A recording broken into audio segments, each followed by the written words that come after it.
Hi అండి, అందరికీ good morning అండి. ఈరోజు మనం చెప్పుకోబోయే స్టోరీ పిరికి యువరాజు. చాలా కాలం కిందట పర్షియాలో ఒక యువరాజు ఉండేవాడు. అతడు అన్ని విధాలా యోగ్యుడే, కానీ చంద్రుడికి కళంకం ఉన్నట్లు అతడికి పిరికితనం ఒకటి ఉండేది. యువరాజుకు 20 ఏళ్ళు నిండిన అనంతరం అతడి తండ్రి చనిపోయాడు. యువరాజుకు పట్టం కట్టడానికి చాలా పెద్ద ఎత్తున సన్నాహాలు జరుగుతున్నాయి. ఆ దేశంలో ఒక ఆచారం ఉండేది. అదేమంటే, సింహాసనం ఎక్కే ముందు రాజు కాబోయేవాడు సింహంతో పోరాడాలి. యువరాజు కొరకు మంత్రులు ఒక సింహాన్ని తెచ్చి బోనులో సిద్ధం చేసి ఉంచారు. పిరికివాడైన యువరాజుకు ఆ సింహం గురించి ఆలోచిస్తేనే చేతులు కాళ్ళు చల్లబడసాగాయి. అంచేత అతను రేపు పట్టాభిషేకం అనగా తన గుర్రం ఎక్కి అర్ధరాత్రి వేళ బయలుదేరి దేశం విడిచి పారిపోయాడు. యువరాజు 3 రోజులు ప్రయాణం చేసి ఇంకో దేశం చేరుకున్నాడు. ఆ దేశం అడవులతో, వనాలతో, నదులతో చాలా అందంగా ఉన్నది. ఒకచోట గడ్డి మేస్తున్న గొర్రెల మంద కనిపించింది. సమీపంలోని ఒక కాపరి కుర్రాడు కూర్చుని పిల్లన గ్రోవు మీద హాయిగా పాడుకుంటున్నాడు. యువరాజు ఆ కుర్రవాణ్ణి పలకరించాడు. కుర్రాడు యువరాజును తన యజమాని ఇంటికి తీసుకుపోయాడు. ఆయన యువరాజుకు చక్కగా భోజనం పెట్టి, తమరు ఎవరు, ఏ ఊరు, ఎక్కడికి వెళుతున్నారు అని ప్రశ్నించాడు. అయ్యా, నేనొక యువరాజును, నా పేరు చెప్పను. పరిస్థితులు అనుకూలించక నేను దేశభ్రష్టుణ్ణి అయ్యాను. ఇప్పుడు నాకు ఒక చోటంటూ ఏమీ లేదు అన్నాడు యువరాజు విచారంగా. అయితే తమరు మా ఇంటనే ఉండిపోండి, తమకే లోటు రాకుండా చూస్తాను. ఎప్పటికైనా తమకు మంచి రోజులు రాకపోవు అన్నాడు రైతు. యువరాజు రైతు ఆతిథ్యం స్వీకరించాడు. అతను రోజు గొర్రెల కాపరి కుర్రాడి వెంట ఏ అడవికో ఏ జలపాతం వద్దకో వెళుతూ ఉండేవాడు. ఒకనాడు యువరాజు గొర్రెల వెంట ఒక కొండ కొనుకు వెళ్ళాడు. అక్కడికి ఇంకా చాలా మంది గొర్రెల కాపర్లు వచ్చారు. ఈ సమయంలో దూరం నుంచి సింహం సింహం అని కేక వినిపించింది. గొర్రెల కాపర్లందరూ చేతికందిన రాళ్ళు కర్రలు తీసుకుని కేక వినిపించిన దిక్కుగా పరిగెత్తసాగారు. పోయి సింహాన్ని చంపుదాం రా అన్నాడు యువరాజు వెంట వచ్చిన కుర్రాడు. కానీ సింహం మాట వింటూనే యువరాజు కొయ్యబారిపోయాడు. అతని నోట మాట రాలేదు. కుర్రాడు క్షణం సేపు సింహాన్ని వేటాడడానికి తాను కూడా వెళ్ళాడు.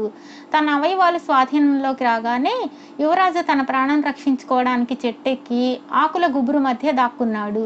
కొంతసేపటికి గొర్రెల కాపర్లు కేకలు వేస్తూ సంతోషంగా తిరిగి వచ్చారు.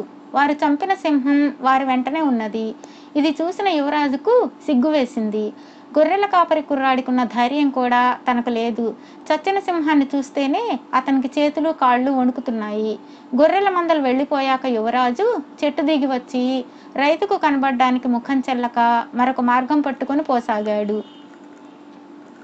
మరి 3 రోజులు ప్రయాణించి యువరాజు ఎడారి చేరుకున్నాడు. అక్కడ అతనికి ఒక సైనికుల శిబిరము, దానికి సంబంధించిన డేరాలు కనిపించాయి. ఆ శిబిరానికి నాయకుడైన సేనాపతి యువరాజుకు అన్నపానాలిచ్చి ఆదరించాడు.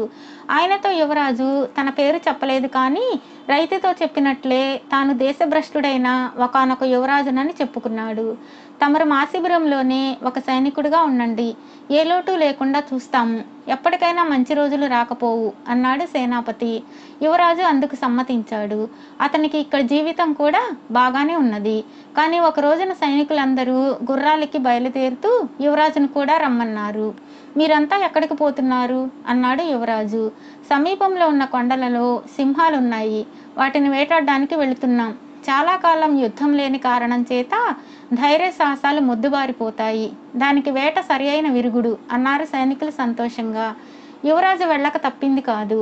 ఆత్మరక్షణ కోసమే సింహంతో పోరలేని యువరాజుకు వాటిని వెతికి వేటాడే సైనికులు అతి సాహసులుగా కనిపించారు. సైనికులు కొండలలో ప్రవేశించగానే యువరాజు తన గుర్రాన్ని దారి తప్పించాడు.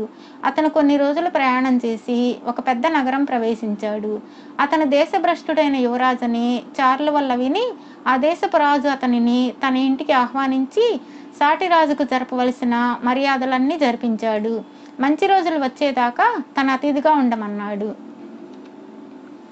ఆ రాజుగారికి ఒక కుమార్తె ఉన్నది. ఆమె చాలా అందగత్త, చాలా తెలివైనది కూడా. దేశభ్రష్టుడైన యువరాజుకు ఏ విచారము కలగకుండా ఉండగలందులకై ఆమె అతని వెంటనే ఉంటూ కబుర్లు చెబుతూ ఉండేది.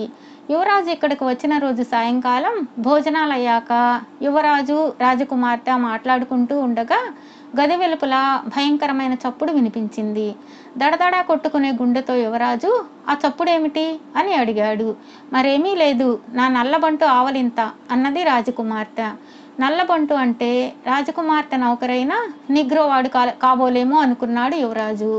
మనుష్య మాత్రుడు ఆవలిస్తే అంత భయంకరమైన చప్పుడు చేయడమా?